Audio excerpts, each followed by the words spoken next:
ini. Silakan adik-adik berdoa. Baiklah, mari kita dalam doa. Tuhan Yesus, terima kasih Tuhan atas tuntunan penyertaan Tuhan. Hingga pada hari ini Tuhan, pagi ini kami bisa kembali lagi untuk belajar ya Tuhan. Engkau berkatilah Pak Yusuf yang akan mengajari kami nanti Tuhan, dan Engkau berkati juga kami yang akan mendengar ya Tuhan. Biarlah setiap penyampaian beliau Tuhan bisa kami terekam dalam kehidupan kami dan setiap pelayanan kami Tuhan. Doa ini kami serahkan ke dalam tangan-Mu, hanya di dalam nama Tuhan Yesus Kristus kami mengucap syukur. Haleluya. Amin. Amin. Amin. Terima kasih Pak Yusak, kesetiaannya mengajar terus, berjuang terus, nggak peduli umur, nggak peduli capek ya. Namanya hamba, Pak. Saya cuma diperintah bos selalu, yes sir. Gitu. Ya, tahunya cuma itu. Oke, Pak David, ini saya sudah lebih 10 menit. Boleh nanti saya minta tambahan, boleh lebih? Anak-anak habis ini masih ada acara apa? Boleh lah Bisa, Kak, Pak. kalau gimana Erik di sana? Bisa Pak. Bisa ya? Iya, oke. Kita sudah lewat waktunya. Oke, jadi ini mau saya tes lagi pengetahuan Anda saat ini. Selalu saya kalau ngajar, saya selalu snapshot ya istilahnya, saya foto Anda pada saat ini situasinya bagaimana, ada kemajuan atau tidak ya. Saya kasih tes ini pemanasan ya, tentang kontroversi ibadah offline ya, ibadah offline. Banyak sekali hamba Tuhan yang imannya segede gunung mengatakan pertama kuasa Tuhan lebih besar dari virus. Oke, setuju itu. Lalu dia membuat kesimpulan yang ini saya mau tanya sama saudara. Kalau kuasa Tuhan lebih besar daripada virus, kenapa gereja takut ibadah offline? Ya, berarti kan gereja itu lebih takut sama virus daripada sama Tuhan. Itu pertanyaannya. Benar nggak itu? Dari ilmu tafsir yang Anda sudah pelajari sekarang, coba jelaskan sama saya duduk perkaranya gimana itu. Ya. Ayo, ada yang mau jawab. Masuk AKP, Anis, ini yang pintar-pintar ini, ilmu tafsirnya sudah maju. Saya senang semua sudah banyak yang perfect hasilnya. Terakhir ini, sekarang ini pertanyaan pemanasan saja, sederhana. Selalu kalau dengar orang komentar teologi di medsos sekarang banyak sekali, coba pakai ilmu tafsir Anda. Ini orang ngomong ngaco atau orang ngomong benar dari sudut tafsir Alkitab. Ya, dari sudut logika teologi. Coba, gimana? Benar nggak? Gereja yang takut ibadah offline berarti lebih takut sama virus daripada sama Tuhan. Ini kesimpulan teologis ya. Benar nggak kesimpulan ini? Ini bukan tafsir ayat, tapi tafsir orang statement orang. Gimana? Ayo, ada yang komentar, silakan. Ya, saya mau jawab, Pak. Oke, silakan. Kalau menurut saya untuk setiap gereja yang mengadakan ibadah online bukan berarti mereka takut dengan corona, atau bukan berarti kuasa Tuhan virus lebih besar daripada kuasa Tuhan. Kalau menurut saya karena kita kan nggak tahu gitu kan bahwa virus ini dari mana gitu kan. Tapi saya percaya bahwa virus itu memang dari Tuhan gitu kan. Tetapi memang bukan berarti kita takut dengan corona, tapi memang harus kita itu berjaga-jaga. Sebab di dalam kitab ada mengatakan berjaga-jagalah dan berdoa gitu.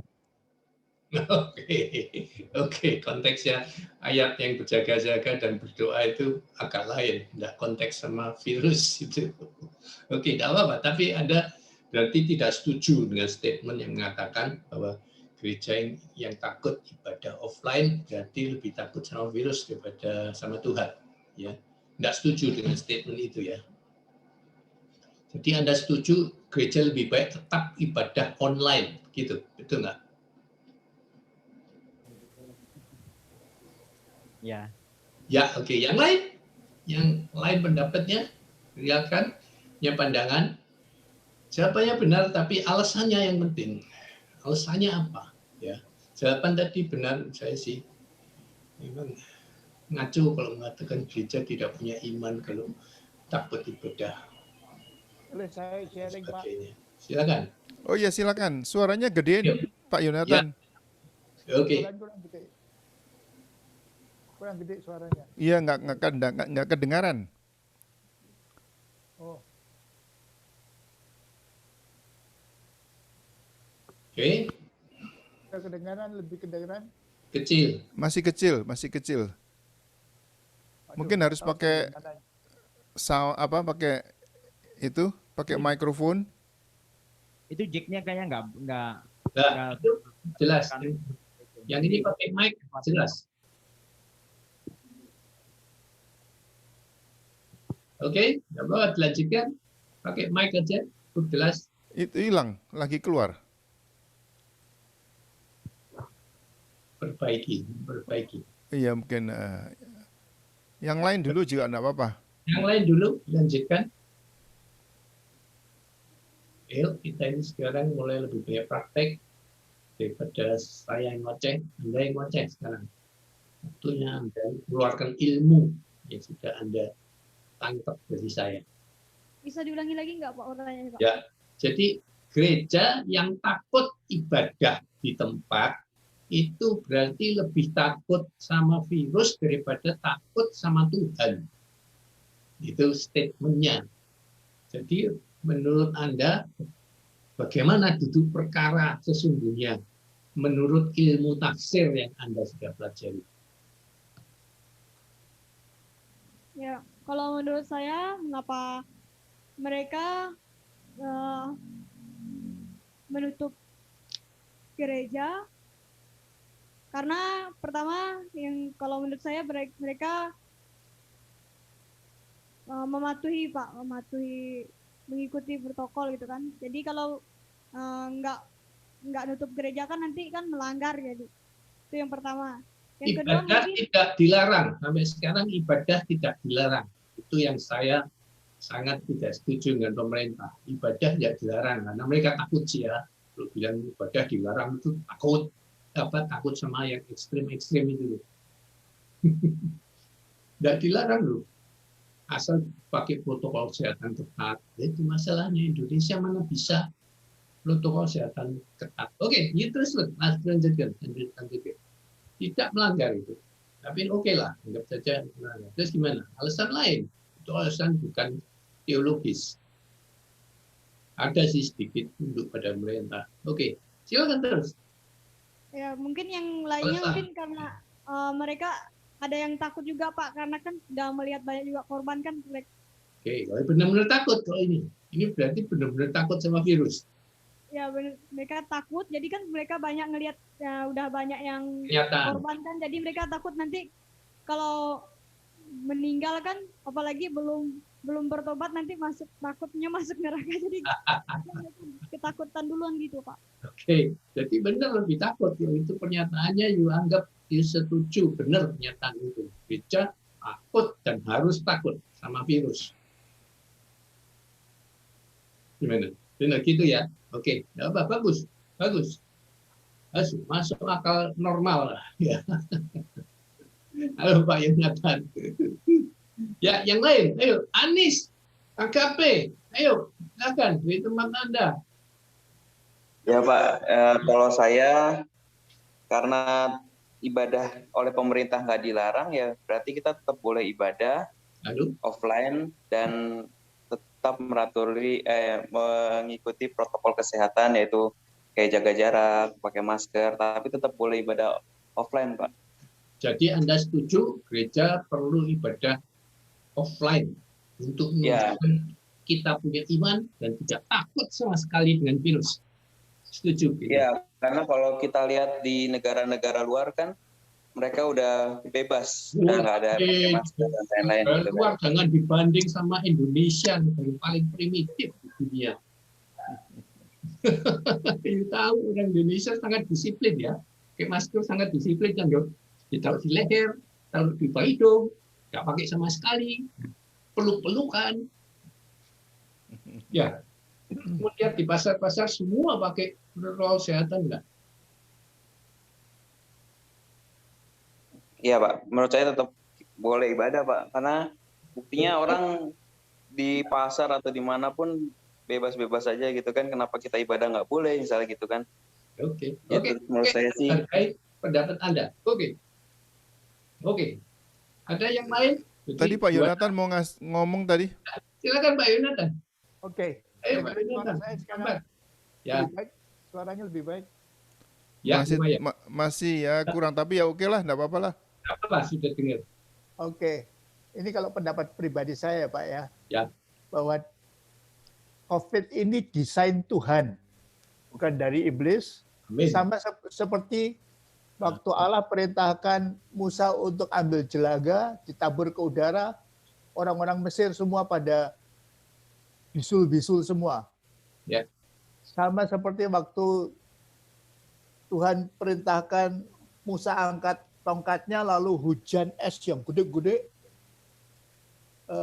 banyak orang Mesir mati anaknya, mati hambanya, mati ternaknya. Tapi yang bijaksana, yang deket-deket sama Firaun waktu itu, pegawai Firaun, oh anak-anak nggak boleh keluar, hamba-hamba tidak boleh keluar, ternak semua masuk kandang dan mereka selamat.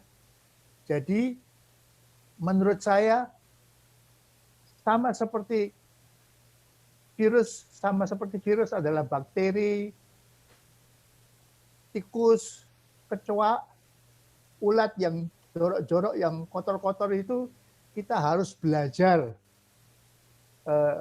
Sebab jangan mengatakan bahwa Tuhan lebih besar daripada virus. Lalu sama seperti Tuhan lebih besar dari gaya tarik bumi, gravitasi yang adalah ciptaan Tuhan. Tuhan lebih besar dari gravitasi. Lalu saya lompat dari taman anggrek, ya akan mati saya. Jadi jangan dilanggar apa yang didesain oleh Tuhan ini, jangan konyol. Dan kita tahu juga sudah banyak pendeta yang gede-gede yang mati-mati juga ya. Keluarganya, suami istri meninggal dan sebagainya. Jadi jangan dilanggar ini.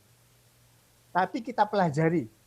Sama seperti kita pelajari virus, sama seperti kita pelajari virus influenza yang sampai sekarang masih ada terus, sama seperti kita pelajari bakteri, nanti kita harus mempelajari virus COVID ini begitu rupa sampai kita bisa hidup normal.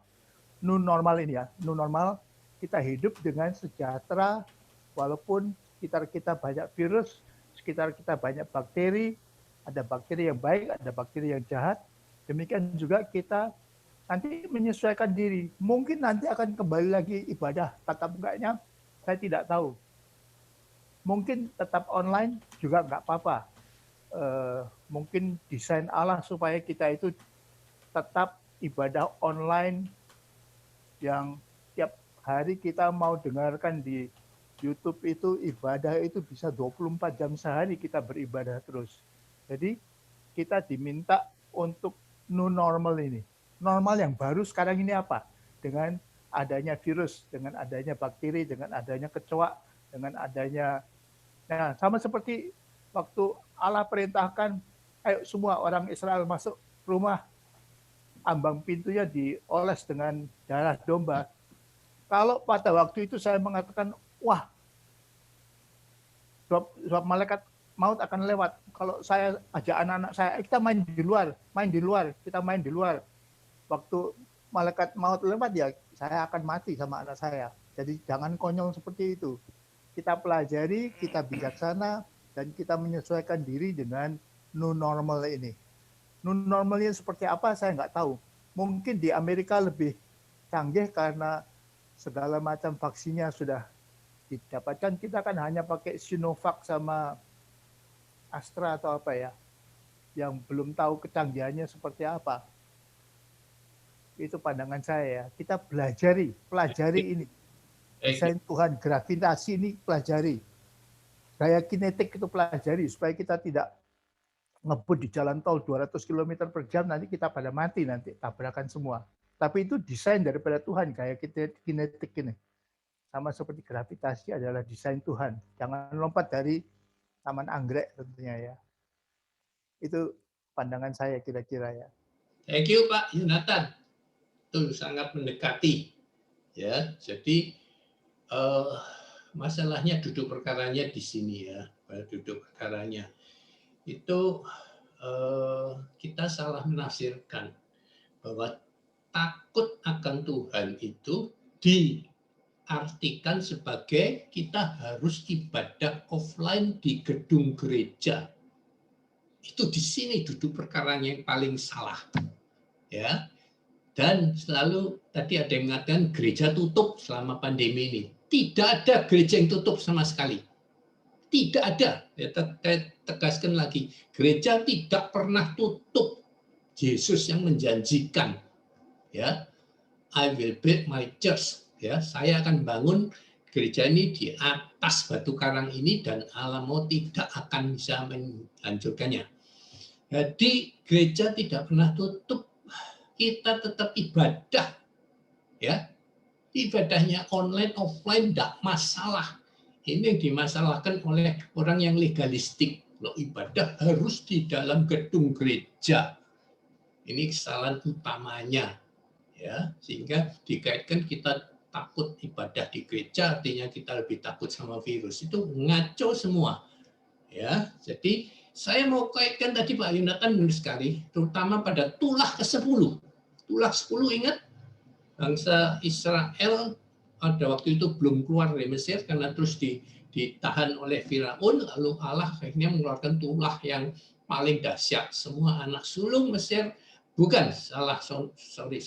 Semua anak sulung yang ada di Mesir, ya, tidak peduli dia bangsa Mesir atau bangsa Israel, tidak peduli, akan diambil oleh malaikat maut. Malaikat maut dikirim Tuhan ke Mesir untuk membunuh semua anak sulung yang ada di sana. Tapi Tuhan menitipkan pesan dan perintah kepada Musa, bangsa Israel, kamu harus mengoleskan darah di ambang pintu setiap rumahmu, supaya ketika malaikat maut lewat di Mesir, dia melewatkan engkau. Dari situ muncul istilah Passover, dilewati oleh malaikat maut, dilewati. Passover menjadi Paskah akhirnya. Itu mulai tradisi Paskah. Oke, jadi seandainya ada bangsa Israel yang tidak taat dan patuh sama perintah Tuhan, tidak mengoleskan darah di ambang pintu, dia akan diambil oleh malaikat maut anak sulungnya. Tapi untungnya pada cerita di Keluaran itu semua taat dan patuh sepenuhnya pada protokolnya Tuhan. Apakah malaikat maut tidak bisa membedakan anak Mesir dan anak Israel? Mungkin bisa, mungkin tidak. Tapi Tuhan cuma perintahkan satu dan malaikat maut menjalankan perintah, ambil semua anak sulung di Mesir. Kecuali yang rumahnya ada olesan darah anak domba. Itu perintahnya. Jadi mungkin tahu dia ini anak Israel, tapi kalau tidak ada olesan darah ya diambil. Itu perintahnya cuma begitu. Jadi apa sih maksudnya semua ini? Tuhan cuma sedang menguji ketaatan dan kepatuhan total bangsa Israel terhadap perintahnya. Perintahnya yaitu protokol tadi itu, ya, protokol supaya tidak diambil maut. Mengoleskan darah, main gampang sekali, ikutin saja. Nah, pada konteks corona sekarang, kita harus ikuti protokol kesehatan. Karena itu dari Tuhan. Corona dari Tuhan, protokol kesehatan juga dari Tuhan. Jadi yang mengikuti protokol kesehatan akan dilewati. Oke? Sehingga duduk perkaranya sama sekali salah dan ngawur kalau mengatakan gereja ibadah offline itu, ibadah online itu berarti lebih takut pada virus daripada kepada Tuhan. Kita lebih takut, gereja lebih takut pada Tuhan dengan mematuhi semua perintahnya. Saya percaya Tuhan sekarang merintahkan gereja semua untuk ibadah online. Itu saya percaya. Seperti itu. Ya. Karena itu untuk hindari malaikat maut yang sedang melanda dunia saat ini. Ya. Tinggal ikutin saja. Oke.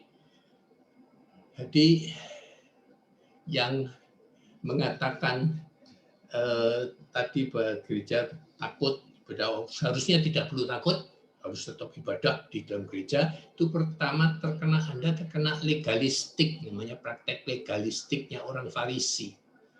Ya, orang Farisi itu senang sekali legalistik, hal-hal yang menurut harfiah, menuruti Taurat.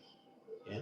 Kedua, ini memang model-model karismatik ekstrimnya orang Kristen itu di situ. Ipanya segede gunung, melawan segala sesuatu. Itu pada Yonatan melawan gravitasi dan sebagainya, berani gitu ya. Coba aja gitu ya. Yang berani-beranilah. Saya cuman uji tantang gini aja sederhana. Kalau kamu berani sama virus corona, bukan di ibadah gereja, buka gereja, tapi pergilah ke rumah sakit. Orang-orang yang positif, yang di ICU, yang virusnya berjubel, itu doain, cium-ciumin dia. Peluk-peluk dia dengan kasih agapemu. Saya tantang begitu, lo berani. Ya. Jadi semua itu ekstrim. Penafsiran-penafsiran yang ekstrim yang sekarang saling disenangi orang. Kalau takut keluar di rumah saja, work from home, pray from home, sekarang segala macam gitu, itu tidak punya iman. Ngaco semua itu. Iman yang ngaco semua. Oke, ya maaf saya ngomongnya keras. Ada sedikit, boleh tambahan sedikit Pak? Ya, silakan. Di Amerika itu pernah pada satu saat itu ada gereja. Gerejanya itu ya model kayak karismatik yang agak sedikit ekstrim. Itu kan kalau kamu minum racun maut kamu tidak mati, kalau kamu ada ular itu bisa nggak apa-apa gitu. Jadi mereka itu waktu kebaktian itu pakai ular-ular Pak. Jadi coba Anda bayangkan itu ada orang yang ekstrim kayak gitu tuh. Jadi waktu kebaktian tuh sambil praise and worship itu pakai ular-ular gitu, terus kalau gigit atau gimana gitu. Waduh itu. Nah itu rupanya perlu belajar hermeneutik dari Pak Yusak. Ngaco semua itu. Waduh, minta ampun, hermeneutiknya itu belajar dari mana, saya bingung. Waduh, minta ampun, benar-benar. Kita makanya perlu sekali, apalagi akhir zaman ini, sangat perlu. Segala fenomena, segala berita di medsos kita harus peka. Ini dari iblis atau dari Tuhan. Kalau yang ngaco-ngaco seperti tadi itu dari iblis itu. Tapi ketipu sih, banyak hawa-hawa yang ketipu oleh ular saat ini. Saya tidak mengatakan mereka niat nipu atau niat mau matikan jemaat. Matikan jemaat itu saudara, itu kalau ngajak ibadah offline sekarang ini sama dengan membunuh jemaatnya sendiri itu. Mereka tidak sengaja itu, tapi karena pemahamannya lemah, gagal paham, hermeneutik lah, itu aja sederhananya. Oke, mari kita teruskan. Saya akan lanjutkan yang kemarin belum selesai tentang tafsir ayat kita. Saya belum bahas bahasa aslinya itu ya, bahasa aslinya ya. Kita kan ayatnya masih ingat, Tuhan mengasihi Israel, membenci Esau. Ya. Nah, kita harus bongkar bahasa aslinya di sini. Kata mengasihi berasal dari bahasa Greka agapao. Ya, agapao itu kata kerjanya. Ya, kalau kata bendanya agape. Selamat agape, pakai nama agape, bagus sekali itu. Ya. Yang artinya mengasihi, menunjukkan kasih dan menyukai. Lawan katanya niseu, yang artinya membenci, bukan artinya sebenarnya diterjemahkan membenci di ayat yang kita sedang pelajari. Tapi sebenarnya dia dalam ayat ini lebih tepat diterjemahkan tidak mencintai. Membenci dan tidak mencintai beda sekali ya. Aku mengasihi Yakub tapi aku tidak mencintai Esau. Itu tidak terlalu ekstrim seperti kedengarannya aku mengasihi Yakub dan membenci Esau. Ya, jadi dari bahasa aslinya saja mungkin ada ketidakakuratan terjemahan yang kita mesti sadar. Terus selanjutnya ada ini tambahan saja pengetahuan, ada 4 kata kasih dalam bahasa Greka yang digunakan di Alkitab Perjanjian Baru. Agape, kasih sejati, lalu filio itu kasih antar sahabat atau teman, ya. Kalau saya sama Pak Yonatan sama David dan saudara-saudara itu kasih antar teman, filio namanya. Eros itu adalah kasih romantis antara pria dan wanita, ya. Storge itu kasih antara anggota keluarga, ya.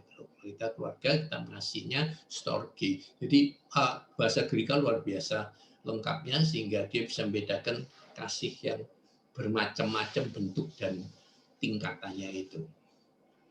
Jadi mungkin Roma 9:13 lebih tepat kalau diterjemahkan sebagai berikut. Aku mengasihi Yakub tetapi tidak mencintai Esau. Oke. Nah, penelitian semantik, jadi penelitian semantik itu asal kata ya, tentang asal kata. Lebih lanjut menemukan arti misio yang lebih akurat. Agape kasih tanpa syarat, artinya terlepas orang yang dikasih itu baik atau buruk, kasihnya tetap konstan. Tapi kalau misio itu kasih dengan syarat, artinya tergantung situasi, tergantung sifat orang yang dikasih, layak atau tidak layak untuk dikasihi. Ya. Kalau tidak layak berarti misio, tidak dikasihi gitu ya. Jadi itu arti lebih akurat dari misio.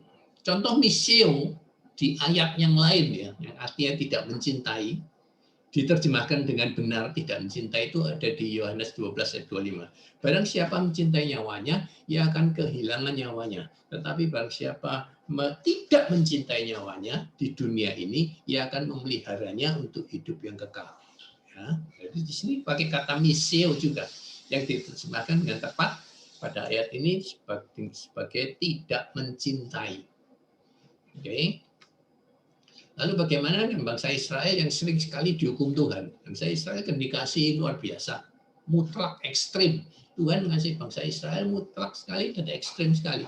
Tapi kenapa terus seringkali dihukum, dihajar, digebukin bangsa Israel itu berkali-kali. Di perjanjian lama kita baca itu. Dengan pembuangan, diperbudakan di Mesir itu 400 tahun. Bait Allahnya dihancurkan berkali-kali dengan izin Allah. Dengan pembantaian di zaman modern, Holocaust 6 juta orang Yahudi Tuhan izinkan masuk kamp konsentrasi Jerman Nazi dan dibunuh setiap hari, masuk ke dalam tempat pembakaran gas. Jadi mereka itu dibakar hidup-hidup ya saudara. Dan Israel orang Yahudi yang di kamp konsentrasi Nazi itu benar-benar dibakar dalam keadaan hidup. Ngeri nggak, saudara? Dan Tuhan sama sekali tidak peduli, seakan-akan gitu pada saat itu.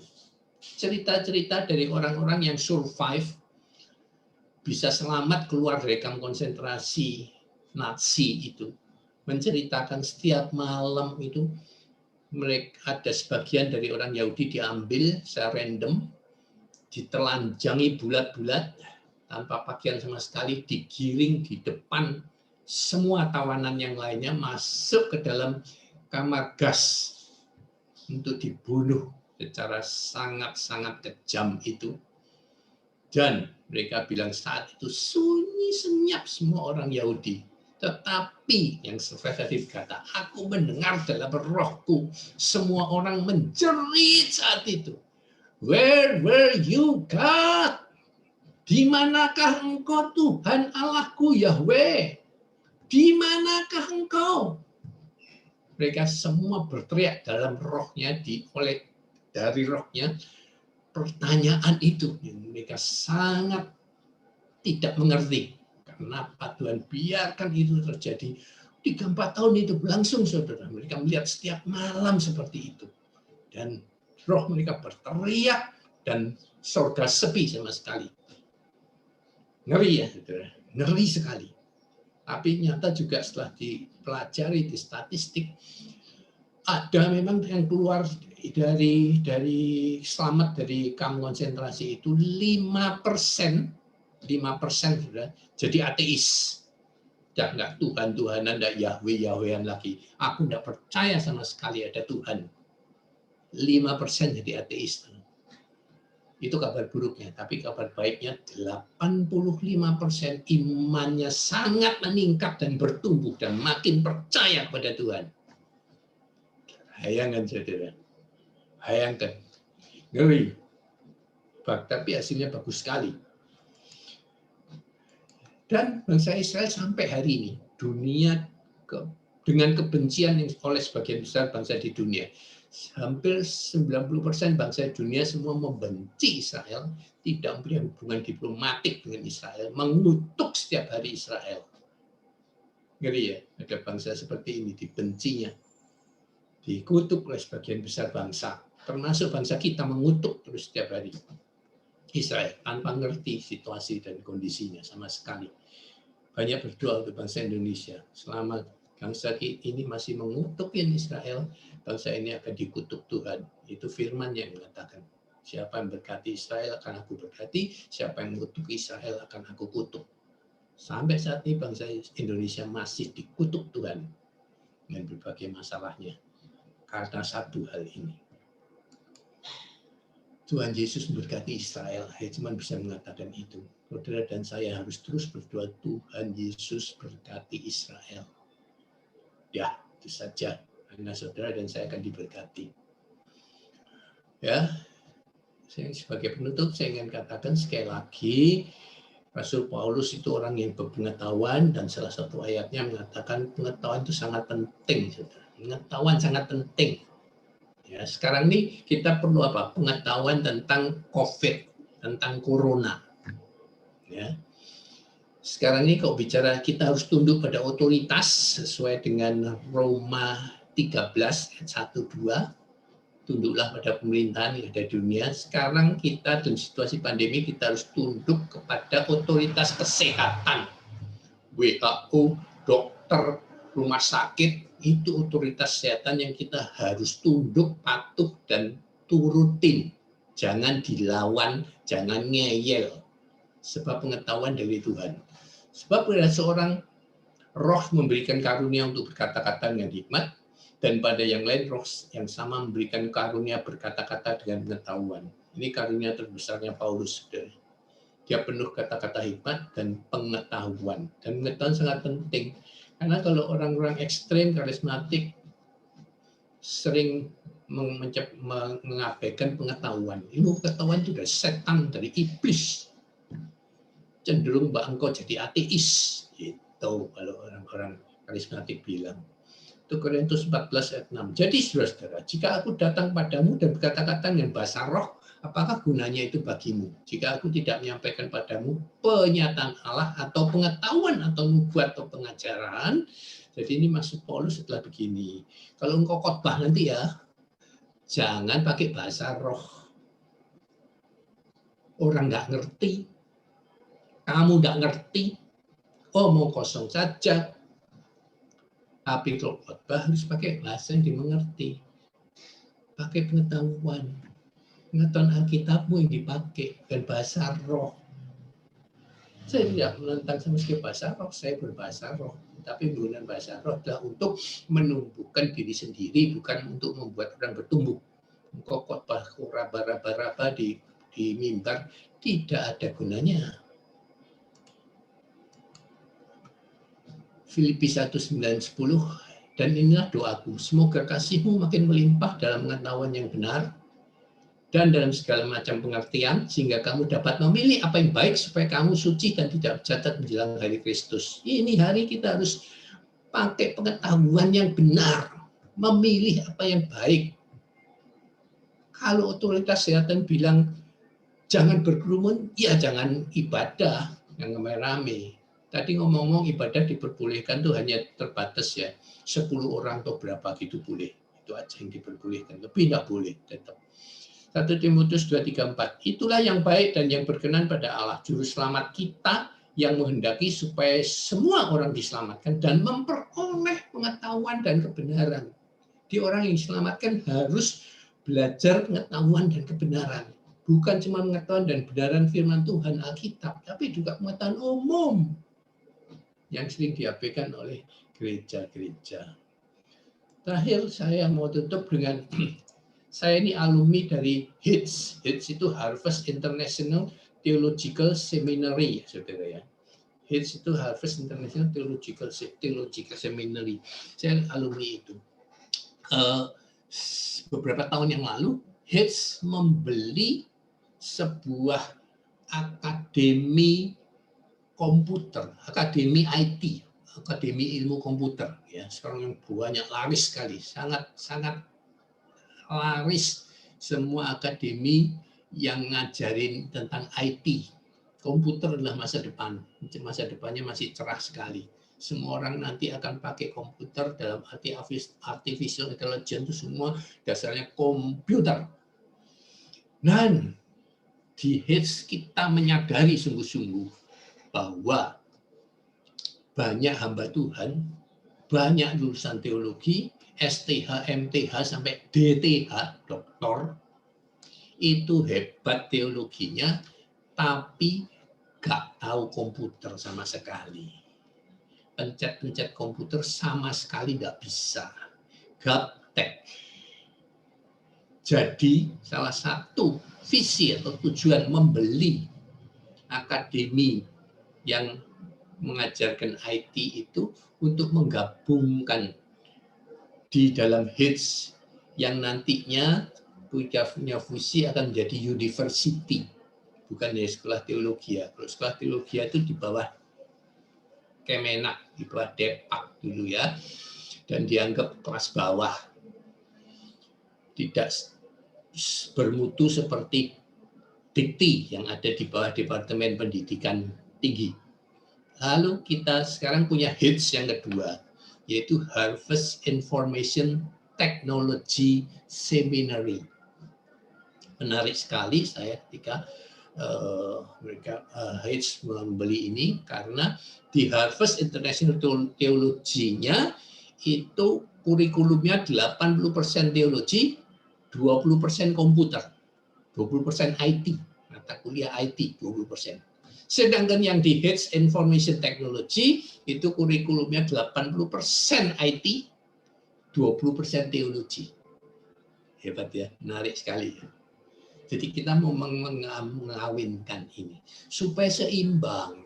Orang teologi harus ngerti komputer kayak Pak David ini loh. Ini orang yang sempurna istilahnya, balance sekali.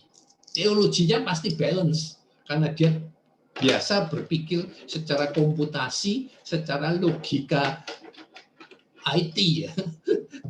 Sebaliknya, orang yang hanya tahu IT, tidak belajar teologi, ya umumnya ngaco. Jadi bisa jadi jahat, bisa jadi ateis, bisa macam-macam. Jadi yang belajar information technology itu perlu belajar teologi. 80-20, 20-80. Luar biasa. Oke, saya ini sampai di sini. Sebelum saya lanjutkan pada bahan kita selanjutnya, kalau ada pertanyaan, boleh disampaikan sekarang. Wah, topi saya sesek, Pak. Aduh. Tapi hebat sekali, luar biasa. Memang harus begitu. Ini pewahyuan dari Tuhan benar-benar untuk pendiri Harvest, luar biasa. Iya, baguslah. Jadi memang ada keseimbangan ya. Betul, betul. Harus. Dan saya percaya juga bahwa penginjilan itu harus memakai segala apa yang Tuhan berikan, teknologi untuk menyebarkan Injil itu. Bahkan saya percaya kalau Yesus sendiri pada waktu dia mengatakan tolakkanlah perahu itu agak menjauh ke dalam danau, itu dia Tuhan mempunyai skop yang lebih luas itu. Kan saya 2 kali ke Israel dan saya lihat itu di Lake Tiberias atau Danau Genesaret atau Laut Tiberias itu itu dari danau yang cukup besar, lalu ada perbukitan gitu. Nah di perbukitan itu orang-orang duduk-duduk itu sehingga Tuhan itu khotbah di situ. Jadi itu terrainnya itu terrain itu apa ya? Kontur daripada tanahnya itu khas. Jadi ada telaga atau danau, kemudian ada perbukitan begitu, di mana orang-orang itu seperti kayak amfiteater aja, seperti dan Tuhan itu meminta supaya ditolakkan sedikit ke dalam supaya dia tuh bisa berbicara kepada 5.000 orang itu. Gimana itu atau lebih daripada 5.000 waktu itu dengan istri-istri dengan anaknya. Dan itu mungkin memakai juga teknologi suaranya, nggak pakai pengeras suara tapi mungkin dengan suara angin atau gimana supaya bisa kedengaran semuanya. Jadi saya yakin bahwa Tuhan memakai teknologi juga untuk menyebarkan Injil. Jadi kita harus pakai itu juga semua. Seperti saat ini kita itu bisa di Pak Yusak ada di Purwokerto, lalu adik-adik mendengar dari Singkawang, Pak Yonatan di Jakarta, Anton ada di Sebude, Agape Anis ada di mana? Gua Buma. Lalu saya yang hosting dari Houston itu teknologi itu dipakai semua untuk kemuliaan nama Tuhan. Jadi kita harus menggunakan semua yang kita punya untuk supaya Injil bisa disebarkan kemana-mana. Amin ya. Amin. Cuman itu aja saya mau nambahin dikit. Teknologi saya percaya dari Tuhan. Semua pengetahuan yang baik dari Tuhan. Tapi saya pernah alami pertama kali 20 tahun yang lalu kira-kira. Saya pernah ngajar di satu gereja di BI lah ya, pakai PowerPoint pertama kali saya itu. Wah, langsung saya habis khotbah didatengin orang. Apa boleh khotbah pakai komputer seperti itu, Pak? Bukannya dari iblis komputer. Komputer pada waktu itu baru banyak yang ngomong, dihitung-hitung, diwolak-walik, digaduk-gaduk, kan 666 luarnya komputer. Sekali kebodohan-kebodohan semacam itu dari orang gereja, dari pendeta yang tidak pernah tahu belajar lain ilmu selain teologi. Jadi cupak, sempit, katak dalam tempurung. Itu bahasanya. Lalu ada dosen ngajar saya waktu saya masih belajar S2, ada dosen gelar doktor, tapi sudah tua sekali, kuno sekali, konservatif sekali. Dia bilang, saya anti HP. Statement pertama begitu, saudara. Wah, sudah dari situ saya sudah filter baik-baik. Ini ilmu yang harus difilter. Karena ekstrem-ekstrem yang bodoh, benar-benar stupid. Ngeri sekali orang teologi seperti itu. Jadi sekarang ini saya lihat orang IT bagus sekali untuk jadi hamba Tuhan. Satu lagi orang businessman bagus sekali jadi hamba Tuhan. Karena dia tahu dunia nyata, kotornya dunia nyata. Lalu dia belajar tentang kebersihan dari dunianya Tuhan, dunia gereja. Lalu dia jadi pendeta. Maka 90% dari hamba Tuhan yang ex-businessman itu gerejanya sukses, makmur, bertumbuh luar biasa.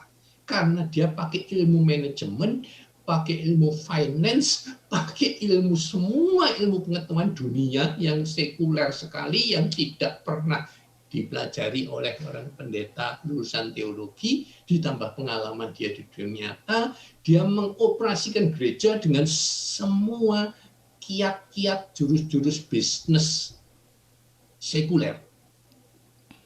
Berhasil sekali, saudara. Yang tahu hanya teologi memble, saudara. Tidak maju-maju, saudara. Karena takut sekali menerapkan ilmu-ilmu dunia atau dia tidak tahu sama sekali. Ya toh. Nah ini tahu semua. Jadi gereja boleh nggak, pertanyaan saya pada Anda, coba jawab. Boleh nggak gereja dikelola seperti perusahaan? Titik, itu pertanyaannya. Ya. Boleh nggak? Itu pertanyaan yang tajam. Boleh nggak? Dikelola seperti perusahaan, seperti PT Betel Indonesia. Boleh nggak, saudara? Ayo, siapa mau jawab? Ada yang mau jawab? Ada yang mau jawab dong? Boleh nggak? Menurut pendapat saya nggak boleh deh Pak. Rata-rata mainstream itu. Mainstream umumnya begitu jawabannya ya. Mainstream itu rata-rata karena dianggap bisnis itu kotor. Ya kan? Benar kan? Dasarnya itu kan ya? Iya Pak. Betul. Tapi sayang dunia bisnis itu tidak kotor sama sekali. Uang itu tidak kotor sama sekali. Dunia bisnis tidak berdosa sama sekali. Uang tidak berdosa sama sekali. Dia barang netral, sama sekali netral ya. Yang jahat dan berdosa siapa? Oh gitu, dunia bisnis. Ya. Businessman-nya, orangnya. Oke, jadi Ya. kalau orangnya sudah dimenangkan dan dikuduskan dan dibenarkan oleh Tuhan, sudah lahir baru, maka dia menjadi businessman yang kudus. Ilmu bisnisnya semua kudus. Tidak ada yang salah sama sekali. Dulu juga ada pendeta tidak boleh berpolitik. Itu benar nggak? Semua kira-kira setuju itu. Mainstream lagi-lagi. Karena dianggap dunia politik samalah dengan dunia bisnis. Kotor. Salah. Itu penafsiran semua salah. Tapi Nehemia, Yusuf semua itu berpolitik semua kan? Orang politician semua. Politician. Politik netral. Tidak ada sama sekali. Yang busuk ya, itu politician-nya. Ya, bukan politik. Politician-nya. Jadi kalau politician-nya penuh Roh Kudus, wah itu dahsyat sekali, saudara. Saya mendoakan banyak sekali orang Kristen, pemimpin Kristen, bahkan pendeta masuk ke DPR, ikut caleg supaya DPR diwarnai makin banyak didominasi oleh suara-suara kenabian yang tidak pernah keluar dari gedung parlemen, yang keluar hanya kenyinyiran dan segala hoax dan kebencian yang keluar dari gedung parlemen saat ini. Sayang sekali. Karena banyak orang pendeta gereja yang berpendapat, jangan masuk ke politik, jangan. Memang betul ada risikonya. Orang-orang politik yang setengah-setengah, tidak lahir baru, tidak penuh Roh Kudus, masuk bukan untuk menggarami, tapi digarami. Itu yang terjadi memang. Realitanya sampai hari ini semua orang Kristen yang ada di DPR semua ikut arus, tidak menggarami tapi digaramin, ikut ambil bagian, ikut korupsi, ikut segala yang busuk. Atas dasar pengalaman itu memang saat ini agak cukup bijaksana kalau di gereja melarang masuk politik, tapi itu salah. Kecuali Ahok ya Pak ya. Justru kita perlu, ya Pak Nathan. Kecuali Ahok ya.